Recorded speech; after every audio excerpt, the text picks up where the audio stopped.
Hi, everyone, and welcome to the Spirit Drivers videocast. I am Elise Dorset. I'm a coach for managers in transition.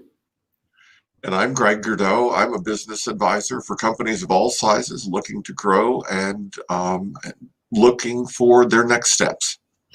And we're here with Brandon Stevens, the founder and CEO of Scouter, and he's going to be telling us about how to activate your professional purpose. We're so excited to have Brandon on. He's an incredible leader with an incredible vision, and I think you're going to get a lot of energy and also tangible tips from him today about activating your professional purpose.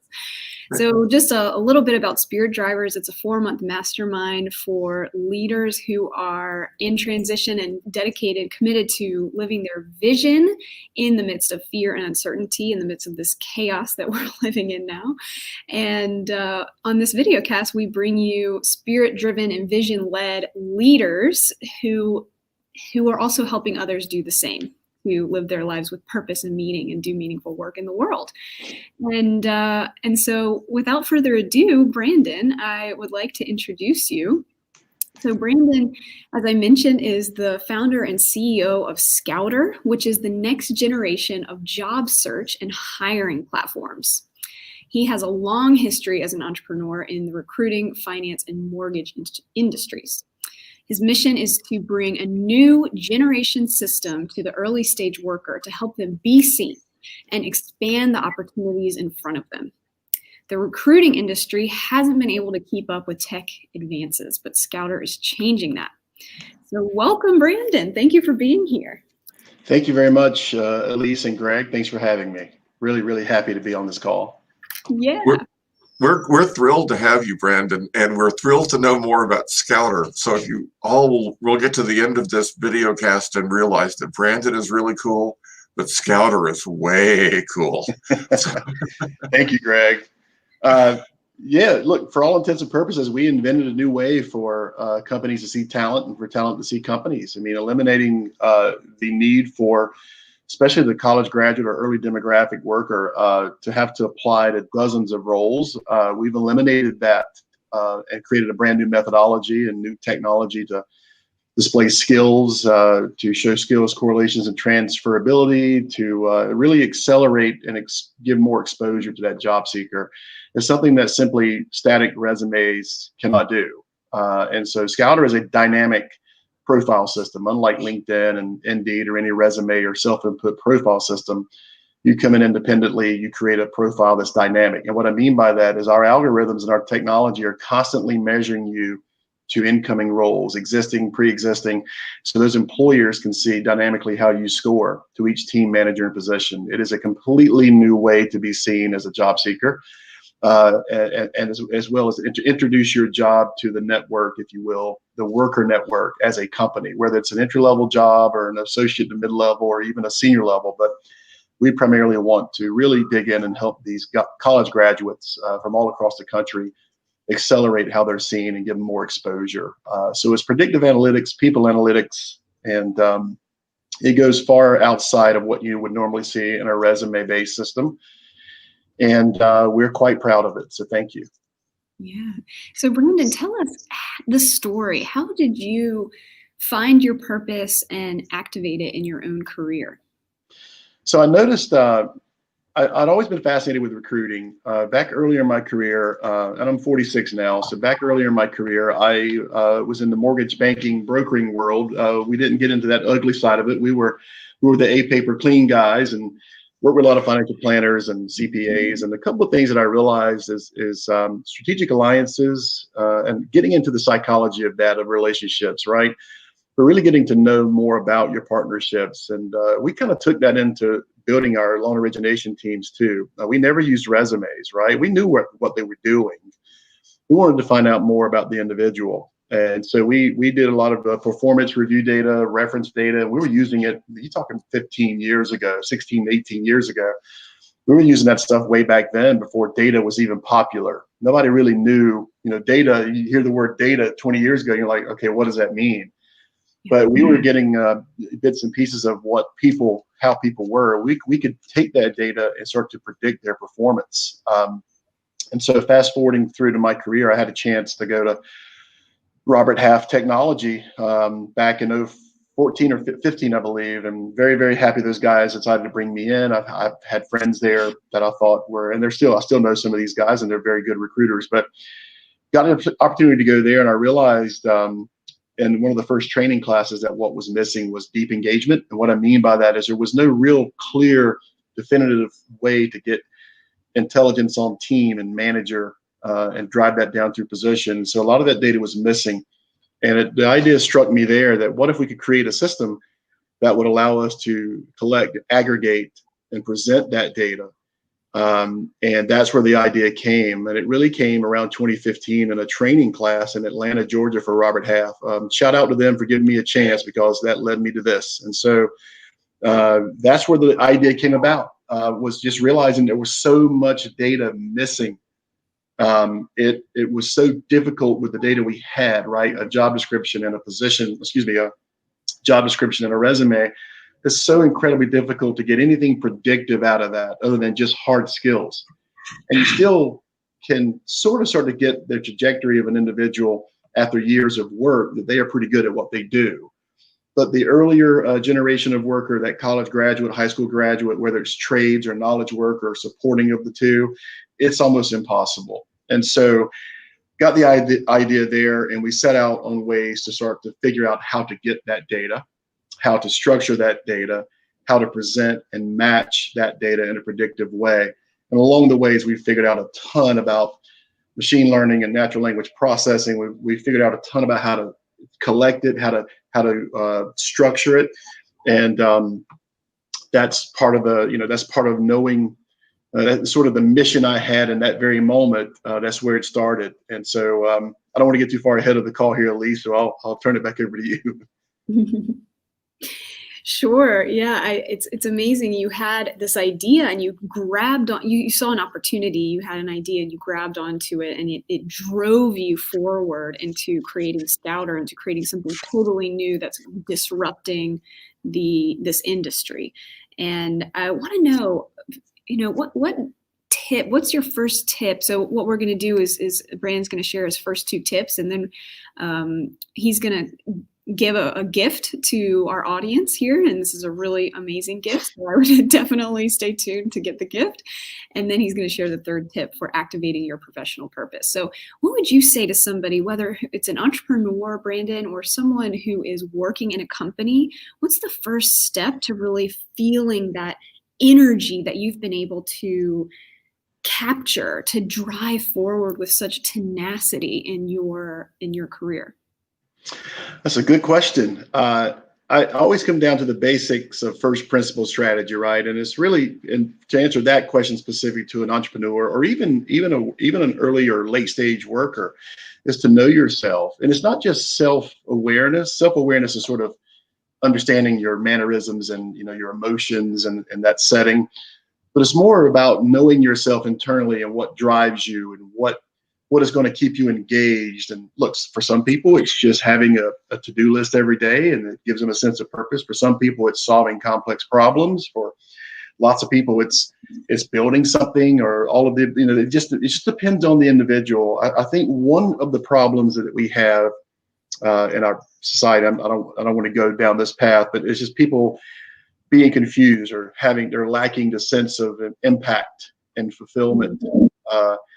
So I think knowing yourself and what drives you, and this is not an overnight thing, by the way. Sometimes it takes days or weeks or months to figure these things out. But if you can look back retrospectively sometimes, and you can see it, identify those times where you felt that impact and you felt fulfilled and you felt happy, whether professionally or personally, and build off that. Create that foundation for yourself. I've been fortunate enough to be around some behavioral scientists, some PhDs in IO and human resources and psychology. And so I picked up on certain things and always have that aha moment.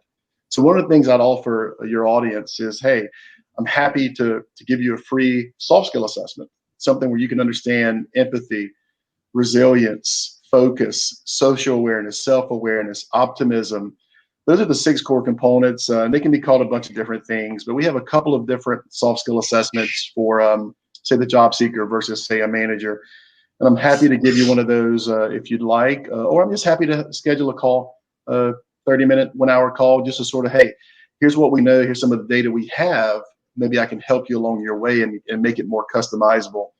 And we'll do that for free. And so tip number 2, are we ready for that? Yeah, I just want to summarize that tip and just Yeah. ground that for a second, Yeah. because what you said is so powerful to know yourself and know what drives you and what you're offering to somebody who's looking for their next step to take this soft skill assessment, and that's going to help them understand what drives them. Is that right? It gives you a sense of where you are.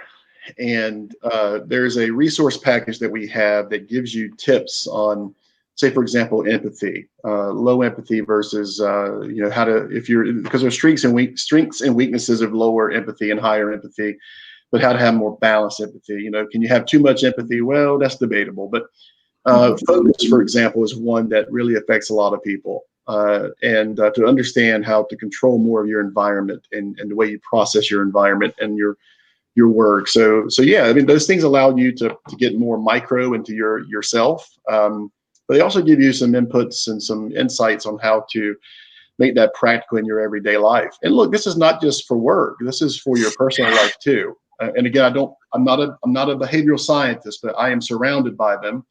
And so what I'm telling you is very well researched. Yeah. Greg, how have you found what drives you? What drives me is a little bit of an experienced base that I have. I've been lucky enough to have some really interesting career steps and some just totally fortunate opportunities to make changes in my career. And what really always drove me was the new, was finding something new, building something new, fixing something and making it better. Those were all the things that really turn me on. And when I find something new or something that I can fix and make better, look out. That's what I like to do, and it makes my day to be able to make even incremental changes in things to make them better. I love that. That's awesome. I love that too. And, one of the things, just a tangible tip to build on this, know yourself, is to ask yourself this question. I think to ask yourself what drives me, and to ask it of yourself often and journal about it. That's something that Greg and I have talked a lot about on this video class, is Spirit Drivers, journaling and just letting these questions simmer in your mind, and you'll be amazed at the answers that you find. So Brandon, let's get on to the next tip for activating your professional purpose. Yeah, so once you get an idea, and tip number 1 to kind of figure these things out, right, personally and professionally, at least get an idea or a glimpse into that. Number 2 is to know your space, and I'll dig into that a little bit. When I say your space, look at that as your vertical. A job is more of a macro element of work, and a position is more of a micro element specific to a team and a manager and a company and you. But know your space. I used to always refer to this, or it was always referred to me as, take pride in what you do, research it, dig in, really dig in deep. I used to tell people earlier in my career that every day, everything you do is sort of an interview. You have to look at everything you do as sort of an interview, but you have to do it as if no one's watching. And you have to take pride in it. One of the things, and some context for me, was when I got into this industry, I knew some of the high-level things about recruiting and talent acquisition, and I just really became a student of the game. I remember I didn't know what tech terms were, and there was literally a site called Tech Terms. And so in the early days of my recruiting career, I would just go home and research tech terms. I'd see it on our job board, and I'd say, oh, there's several things I don't know, high-level JavaScript, but things like Jira, what is Ruby, and what is Python, and what is Perl, and what is open source versus non. So I just took it upon myself to go above and beyond and learn as much as I could. So when I was talking to someone, I could bring some value to the conversation, whether it be my teammates or whether it be a candidate or a hiring manager. So it's really important to take pride in what you do, and to treat every day as an opportunity to learn and to hopefully help someone, as Greg said, to build. I share that same passion about building. But I think for us to be able to build something of value, you have to go back and you have to know that subject matter. And so for the last 5 years, I've just completely immersed myself into this industry and to the behavioral sciences behind it all, to what technology existed, to how to collect data, data visualization, business intelligence, you name it. We just researched, and every single week I try to get at least 3 to 5 hours in of research, at least. And so know your space, know the space you're in, and take pride in what you do is tip number 2 for me. Well, Brandon, I advise people all the time to keep up. And that's almost exactly what you just said, is don't just rely on what you know. Keep up, keep current with your industry. Try to at least see the future of it. And I'm mindful too that a lot of companies don't encourage this. A lot of managers don't encourage this because it can be disruptive, but there's a healthy way to do this. And that's another thing that a lot of managers are not familiar with, is how to structure this inside of their own teams, right? I mean, it's okay. It's like the innovator die clause, right? You have the innovator, you die. Well, in the tech space, that's true. In the services, you just have to really, really care about your end user. And I think that's really why we do this. I mean, we want to bring value to our end user. If not, then what are we doing it for? I mean, to get a patent, sure. To sell the company's technology, maybe. But for us, it was really, and for me specifically, it was really about mastering my domain and my space so I could bring more value to everything I do. Mm-hmm. Yeah, it's a perfect example of a growth mindset. Yeah. And I know how deep you've really gone in this research, and it's incredible in so many different areas in your realm. You have made yourself an expert, and not in very, very technical aspects of the recruiting and staffing industry. So I respect you. You're an incredible example of this, and well, I think he's actually not only become a significantly high-level expert, he's built a significantly high-level expert system. Yeah. Right. And a tool for people to use the knowledge that you've gained on an everyday basis. That's the best use of technology I've heard of in a long time. It's hard to do, Greg. I appreciate you saying that, because there's been many people along the way that have helped me. I'm very grateful to them all. There have been people that come into your product, your company, in certain chapters. It's like a storytelling book, right? Some people are in the early chapters and then they go away. Some people stay through the whole story. It's kind of that way. You have to understand that going into it, that it's a marathon. I know that gets overused and it's very cliche, but it really is a marathon. I think I had to learn that lesson the hard way. You try to do too much too quick. And we just have had to take a step back. I mean, the pandemic has helped us do that too, a little bit. But Greg, you're right. At least thank you for what you said. I mean, I am a prime example that if you put your heart and your mind to something, you can really get some cool things done. But it's up to you to know what they're going to be. You really have to map those out, and you have to have a tolerance for pain, because trust me, it's coming. And it's difficult, right? People, the peaks and valleys are never as extreme as you think. You have to train your mind how to survive through, how to enjoy the peaks, and share that with your team, and survive the valleys, because they are coming. Right. And one thing that I know you've done really well for this second tip, which is know your industry, know your space, is you've surrounded yourself with experts, with scientists, with data analytics people, with PhDs, with just anybody who can help you to grow deeper in your own knowledge. And that also creates community for those peaks and valleys that you're talking about. Yeah, it's a village, right? That saying, I'm going to butcher that, but it takes a village to raise a kid. Well, it takes a village to raise a company. At least you're right. There are certain things you need at certain times. And I've learned to try to validate my assumptions as best I could. And that means turning them over to someone who is better at the research, maybe in a certain space, where that be behavioral science. I mean, what motivates the values and motivations of people sort of tie into culture. And you have a gut feeling about these things, but you don't know how to articulate it, or you certainly don't know how to productize it. And so, you have to bring in people around you that can help you. And I didn't always listen in the early days, right? I could be stubborn at times, but a lot of people have been very impactful on the research that we use, and external research, our own internal research. But at the end of the day, it goes back to, I knew what I wanted to do, and I knew why I wanted to do it. And I also, for the most part, knew what I didn't know.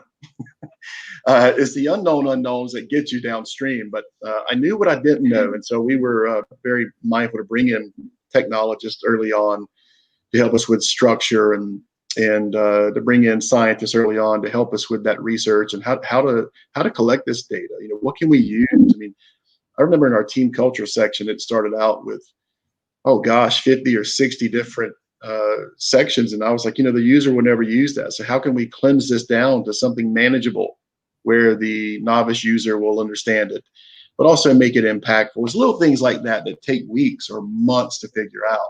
And again, it's whatever you think it's going to take in terms of time and money. You may want to have a backup plan that's 2 to 3x. And especially if you're as audacious as I am. And so it's kind of going back to that pain of, you always know what's coming for the most part. You know it's going to be difficult, but when it hits you, sometimes it's really hard to deal with. And that's the first breaking point you normally see in an entrepreneur, is when it gets really difficult. You start to see them waver on their mission. And that's the one thing I tell people: if you know it and you feel it and you've researched it and you're a master of your domain, then keep fighting, keep pushing. We have fought through some incredible adversity, end of 2019 and this year, pre-pandemic, during the pandemic. We've had a lot of adversity we've had to fight through, but we know as a team, and I know as a founder, that what we're on to is going to help a lot of people. And that kind of leads into my third tip, if you're ready, Elise. Well, before we get to the third tip, I want you to reiterate your gift that you're giving everybody. So in addition to a soft skill assessment that we'll give away for free, it's got 24 points, and we've got a couple of variations of that, and it comes with a resource manual. I'm happy to give away some of my time to help maybe do a team discovery, to give you some more insights to team culture and work style, completely for free. How to structure your job description as a manager, and then for maybe a job seeker that could be seeing this now or in the recorded version. If you're looking to make a transition or you feel you're stagnant, let's talk. Let's talk. I'd be happy to schedule a time to chat with you about your journey. Then on top of all that, we've got some Scouter swag, some t-shirts and hats. If somebody just says, hey, I'd like a Scouter t-shirt, please send them my email, Elise, and I'll send them some information, or send them a t-shirt. It won't be till mid to late January before they receive it. But those are my gifts and offerings for anyone that's interested. That is the assessment sounds outstanding, and I would highly recommend that anyone who may think they don't need it are probably your best customers, right? They're the ones. So please take advantage of this, everybody. Yes, I've shared Brandon's email in the chat, so you can email him directly if you're in transition, if you are looking for your next step, if you're just interested to see what your strengths are, to learn more about what Brandon does. Then just get right in touch with him, and he's there for you. That's incredible. Absolutely. Yep, and I'll say the same for me and Greg. If you are interested in Spirit Drivers, we have a few spots left for the 4-month mastermind starting in January. And it's for you, again, if you're in transition, if you've got a vision, or if you want to find your vision, and you're ready to be supported in a community of people who are there to uplift you, and you want to study the elements of a healthy human spirit along the way, we are open for enrollment, and we would love to have you apply. And And I'll our add to current, that, at least if you give me 10 seconds, if you guys will give me 10 seconds to plug that, at least I've known you for a while. And I can tell whoever's listening, how fantastic you are to talk to, and the things that you can do to help people. I want to plug that and just let people know that you are quite fantastic. Greg, I know you are as well. thank you. And I've got the best business partner on earth right on this screen. So she is fantastic. And I can tell you from the results we're getting from the cohort that's running now, it's a spectacular program, and it's truly helping the people who are in it. So, well, I'm a big fan of Elise. Elise, you know that I'm a big fan of yours, and I know that what you're doing is very purposeful, and I know how genuine it is for you, because you and I have had many conversations, and so I can't recommend it enough for whoever's listening to this. thank you, Brandon. Thank you so much. Wow. Wow. Well, let's go to the third tip. Yeah. Oh, tip 3. I talked about some pain points earlier from the entrepreneurial viewpoint. Even as a worker, it doesn't really matter, right? I mean, the term entrepreneur gets thrown around a lot, and it means a lot of different things. Even the term startup has a very broad definition. Pendo is still labeled a startup. I mean, they're a unicorn, and closing on 500 employees, so they're still considered a startup. But so are we. We're 3 or 4 full-time people with several contractors in tech and data science. And so, tip number 3 is really, about having that mission and that purpose, right? Knowing yourself is important, and that kind of feeds into this. Mastering your domain helps you really gain momentum, and you become more valuable to your end user. But having that mission and that purpose is really, really, really important, because you have to think long term. There's an individual, Simon Sinek, who probably everyone has heard of, right? And he talks a lot about game theory. And there's the finite player and there's the infinite player. And that's always resonated very well with me, because and it may have a slightly different meaning to different people, but for all intents and purposes, from his definition, it really is about the way you approach the game itself, and that's your business and your company and your customers, your team. I have adopted more of an infinite mindset that's long term. I don't look at the finite game as ending. My mission and my purpose is to help as many people as we can find meaningful, purposeful work, and to not have to go through, pardon me, hell to do it. So that is a mission that I have that really hit me around 2015. I knew that we could put something together that would be a game changer for a lot of people looking for work. And I've never lost that purpose, but I'm also in that mission, but I'm also smart enough look, guys, I had to learn this the hard way, by the way. I'm smart now, but I wasn't smart about this 4 years ago. It is not an overnight success, and if you look at it as such, you will make a lot of mistakes, and some mistakes are okay. You want to make those mistakes as a founder, or as a manager, or as a CEO, whatever. You want to make your mistakes minimal. You don't want them to be huge. You want them to be smaller. And the way you do that is you go through steps 1 and 2 and 3. And of course, we're going to make mistakes. We're going to assume things that don't work. We're going to have to iterate, and those mistakes are very valuable mistakes. But try not to make a mistake because you didn't do the work. That's a bad mistake. Put the work in and understand what that means, and don't be in a rush. Is the old saying that I used to hear all the time was, if you want to go fast, go alone. If you want to go far, go together. So the next thing for me in our journey is to start building our internal team around our product with an overall purpose of user engagement and user support. There's a book out called Lovability. I don't mean to plug books, but Brian DeHoff, I think is his name. He worked at Citrix, and he now is a founder of a company called AHA. And I read that book a couple of years ago, and it's so intriguing about the amount of work that they did to kind of get to build relationships with their users and to create that sort of engagement. And so those are things that are very important to me, because we do this for them. And I'll tie this back into the pain. You're going to go through pain. You're going to make mistakes, but being committed to that mission helps you survive those. And if you don't know yourself, I don't know how you survive those, right? And if you don't know your space, I don't know how you survive those. So I think you have to do these in that order to really make this work long term. And you often see that resiliency, by the way, in some of the most successful companies. It's really rare that a company makes it big in 5 years. I look at the Qualtrics acquisition. I look at these other acquisitions that we're seeing happen now, and most of these companies were born in the single digit 2000s. I mean, occasionally 2012, 2013, but most of these firms have to go through years of pain and growth and making some mistakes to get their products ready. But the one thing I see in them all is I see that resiliency through mission and purpose.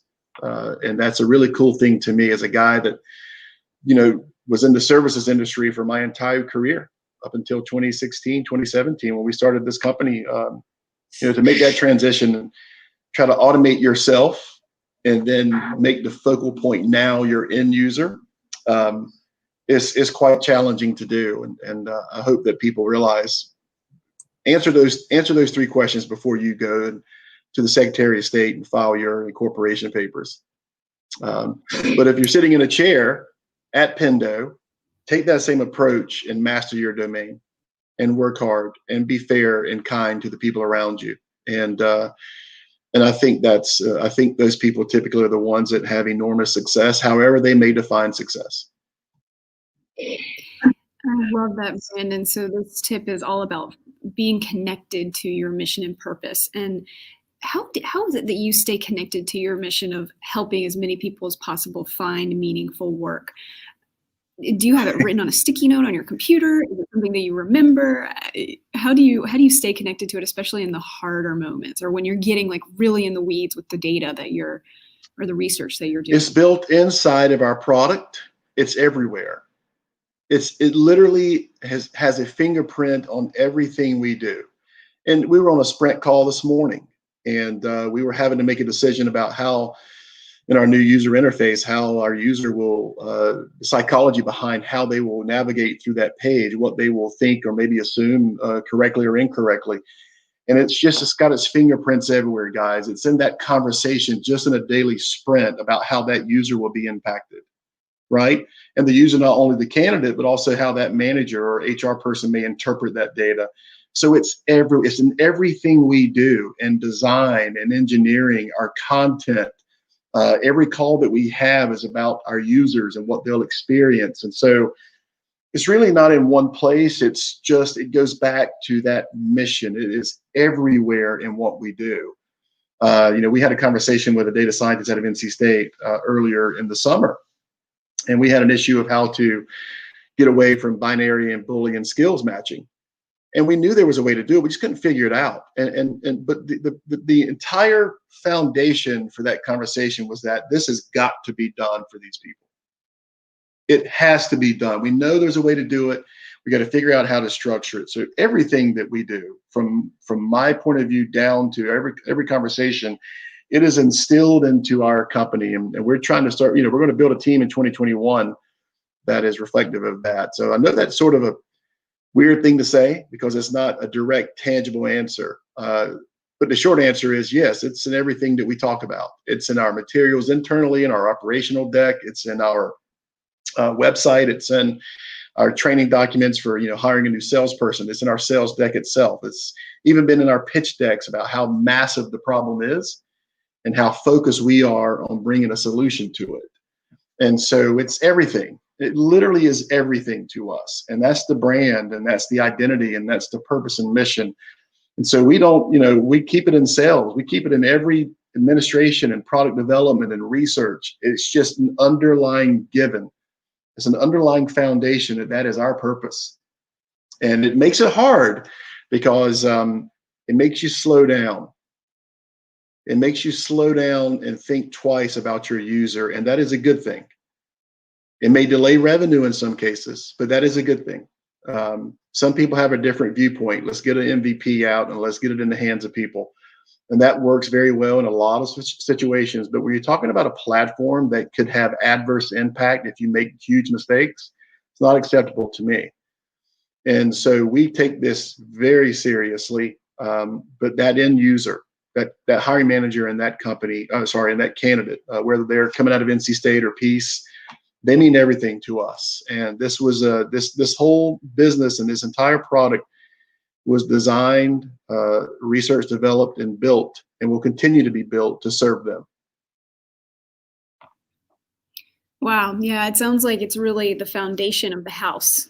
It's the foundation, and it permeates through every single touch point of Scouter. And I'm also thinking about, for the individual, somebody who's not necessarily an entrepreneur or doesn't have something, a company that they're building, but you can still create a personal mission statement that drives you, that helps you make decisions, that is the foundation for your life and for your relationships. I wonder if you could speak to that, Brandon, about just a personal mission statement and how that impacts you and your life. That's a great question. And for me personally, like Greg said earlier, he loves that challenge of building things. I share that same desire. For me to have impact, I get a lot of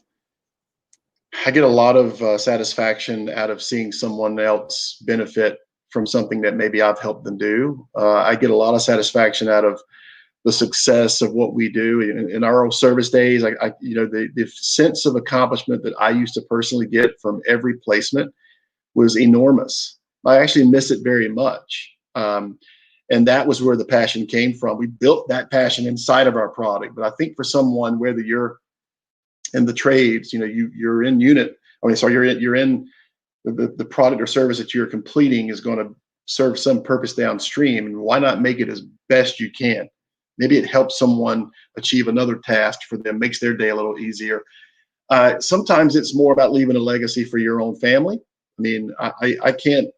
You have to go back and know yourself, and you have to define that purpose. But I think for most people who are starting a company, they have a sense of at least purpose in that particular industry or product. They've either found a way to make that wheel spin faster. And in some cases for us, we found a way to just create a new wheel. But I think the end result, if your personal reasons are internal and selfish, it is highly likely you will struggle. If your personal reasons are to help someone else, then you will stay true to that purpose and that mission. And when times get tough, you won't lose sight of that. So I think it's about going far together. As opposed to going fast. And I was told early on by a local VC, the product graveyard is littered with companies that didn't make it because people couldn't get out of their own way. And I interpreted that differently in the early days, but now I have a better understanding of what it means. And if you're not willing to do what it takes and you don't have the resiliency, then it's really, really hard to stay on that path.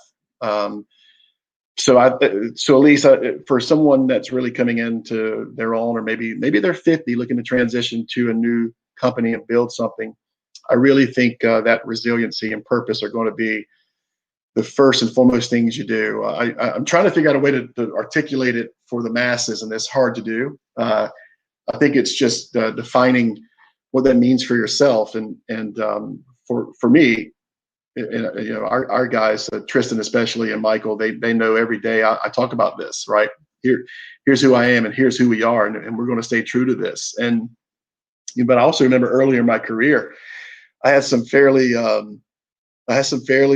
manual labor jobs. The way I was raised was work hard, and they were not very sexy. They were not, the bright, shiny objects of work, but I learned early on, crush it. Whatever you do, whatever you got your hands on, just crush it. Just do the best you can. So that sense of pride is baked into that purpose on how to execute that purpose. And so, people don't chase the bright, shiny object, right? There's a huge land of opportunity out here for people, and it doesn't always have to be what someone else defines for you. If someone else has defined it for you, then it's probably not going to work. That's so well said. And I will add that if you're in transition and looking for your next role, and I would love to hear your feedback on this, Brandon. And if you're in transition and you have a sense of purpose of that you want to bring to a company, and you're aligning your individual purpose with the purpose of the company, that can be a recipe for a great interview and a great potential match between company and meaningful work. Yeah, absolutely. That's what our system does. I mean, we try to dig into those parameters as best we can, and we try to create those predictions. But if you're not even in Scouter, you can do this. I tell people all the time, before Scouter existed, I would tell people, and by the way, Scouter's broader launch is happening here in a few weeks. So a lot of people are going to come into the system. But before, and even today, I talk to job seekers all the time, and I tell them, don't just blindly send your information to 50 places, right? I tell them these same tips. Know yourself. What do you want to do? And then define exactly where those opportunities exist based on what you can find out on your own, and then hyper target there. So whoever's receiving your inquiry, if you will, on the receiving end, that is going to bleed through and be very obvious, and you're going to automatically stand out. And that's exactly what we've done with our product, is we've automated some of that to where you stand out without having to do all that work yourself. And so that is really important for people. People looking for jobs. I'm sorry, Greg. I'm sorry. So, the problem, and I'll be quick with this, is that today, in today's world, we're programmed in career services or in high school to let's just put my resume out there and I just have to apply to a bunch of places and hope I get lucky. And the data there is abysmal. I mean, it's like less than 5%. I mean, out of 100 applicants, one gets hired. So, maybe 3 or 4 get interviewed. So 96+% of people hear no news or bad news. This is not good. This is not good. And so, you think about that. How can I bypass all of that? And you can do it manually, or you can do it with us. And I'm happy to tell people how to do it manually. But it's for that individual, that young college graduate, say from Meredith College, and maybe you chose to go through history or psychology or some other liberal arts degree, or maybe into sciences, whatever. You may be in that situation going into 2021 where you're just not quite sure for various reasons, obviously. But please keep your head up, because there is a way for you to find meaningful work. I promise you. And so, that's the thing I want to tell people is slow down to speed up. If that's helpful. It sounds like Scouter, just to sort of ask this question, a lot of people sort of find the circuitous route to what makes them happy at work, right? Yeah. That circuitous route is a time journey.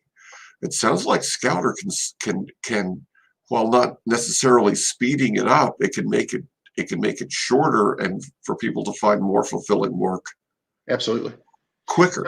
So yeah, both sides are, when you're creating a Scouter profile, sort of like LinkedIn, everything you do there is independent, but it's not static. And what I mean by that is you're sort of telling the system, the types of team culture and climate parameters that you feel more comfortable in. You're telling the system your work styles, which are your natural tendency, where you feel you're more successful and comfortable in those styles. We're taking the skills that you provide and we're layering correlating skills on top of that to give you more exposure. So it's not just about what you can do, it's what you can do in the right environment and what your potential is in future state. This is a huge differentiation from static systems. So this is a big deal, Greg, for how that works. But and look, by the way, to take a step back, many times we've seen someone that was very, very skilled, say in coding, but they end up in the wrong environment and they don't do well. It's not an indication that they are not skilled, right? And that's often misinterpreted, that they did not perform well because they're not skilled. And that's not always the truth. Quite often it's the exact opposite. And And then you see people that were not qualified for that job. They come into it in the right environment and they thrive, and they're there for 10 years. So we now know why those things occur, right? And so that's the cool part about this too, is the rules of the game are changing. I think we've always known that the rules were slightly off, but the rules of the game were changing. You know, when I was at Robert Half, and no disrespect to that team, I was uncomfortable in the seat. I loved the work and I got good at it, but I was uncomfortable in that environment and in that seat and in that methodology. And so you can do something about it. You can communicate those things and try to initiate change internally, or you can figure out what that is and move on. But regardless of what you do, you should always communicate with your leadership and your team. And these are sort of ancillary bonus tips, but you know, one of the things we always ask people, where if you're leaving for money, have you had the conversation with your manager? Maybe this is a very simple, if you love your team and your manager, but you feel you're undervalued by 10, 20%, have you had the conversation? I mean, do you have the data to substantiate that?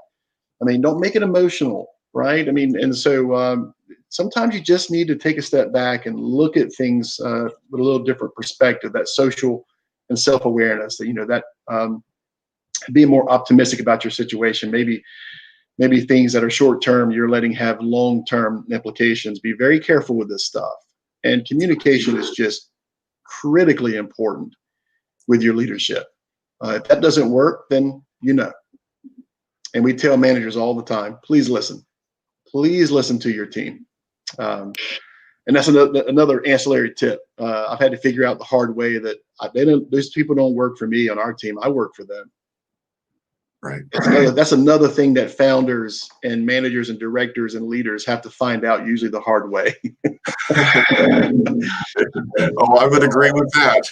Having seen that boneyard that your other friend told you about. Yeah. Yep. So really I hope that answers your question, guys. Wow. So to summarize, Brandon, you've given us so much bonus here, which is incredible. But to summarize your top 3 tips, it's know yourself, do your own self-discovery work, go within, know your space, become an expert, have a growth mindset, surround yourself with people who know more than you do and learn from them as well. And the third one is to be clear about your purpose, whether you're an entrepreneur and your mission, whether you're an entrepreneur, if you're an entrepreneur, make that the foundation of the company and let it seep into every single thing that you do. And if you're an individual working at a company or searching for your next step, then get clear on that in your process as you're speaking about your next opportunity with people. And don't be afraid to really let it shine and go for it 110%. That's another thing that you're such an incredible example of, Brandon, of just being all in, committed, 110%, whatever it takes with and driving forward with that sense of purpose. So I wish that for others who are searching for their next step or who are just doing their daily work to have that sense of energy. And you've shown us and you've told us, I think you show it even more than you tell it, but I'm so grateful to have you Would agree. On today to tell it also, because it's powerful to hear it straight from you. Yeah, the battle's right here. It really is. You know, it's you have to feed that positivity within yourself. You know, it's that wolf story. There's 2 wolves, and one's jealousy and anger. The other one's positivity and happiness. And you know which one actually survives is the one you feed. And you really just have to keep, and it's so difficult too, but you have to just stay on that path of positivity. And because when things get really, really tough, guys, sometimes it's the only thing between the ears that keeps you going. I mean, you know that the purpose and mission is there, but the positivity, you just stay positive. It's not the end of the world. When things get tough, you know, double down. I mean, as a football player, I hated the 2 and 3 a days, but you did it because you loved your teammates. It really, really was about that team. Yeah, Saturdays were great, and playing in a big stadium is great, but no. It was about your team, and that's the reason you did it. The love of the game and the love of your teammate. And I hope that this has helped people or will help people, because it's true. But the battle's for the most part psychological. And don't get me wrong, Greg, as you know, the market will kick your ass a little bit too. Severely, yeah, often. if you're strong and consistent and positive upstairs, then you will survive it, and you will learn, and you can do great things. And I tell my 13-year-old daughter all the time, you can do anything. You can do. Work hard. Learn, educate yourself. Always be eager to learn more. And it's really simple for me. I just keep grinding. I keep learning. I have had to become humble. You eat a little crow along the way. You just have to be humble, and you just keep going, because the journey is a tough one, but we can do it. Yeah, and we can especially do it if we're connected to that sense of caring about other people that you talked about, that you alluded to so many times today.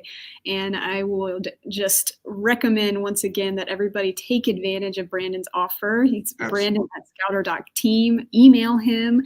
Take advantage of this incredible resource that he's created. You can talk directly to him and have that free soft skills assessment for you. If you are in transition looking for meaningful work, do not miss this opportunity. It's incredible.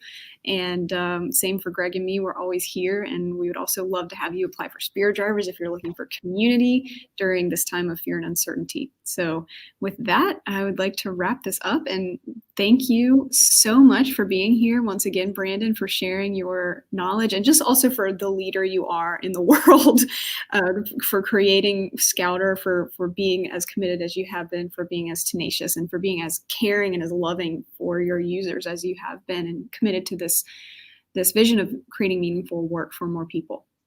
Thank you very much. Enthusiastic as you are. Thank you for sharing that with us and our viewers. That was an awesome interview, Brandon. Thank you, guys. Thank you. Hearing great things. Thank you, Greg. Thank you, Elise. Love you guys. Happy holidays. Happy New Year. And thank you very much for having me on. Happy holidays, everyone. Happy holidays. Bye-bye.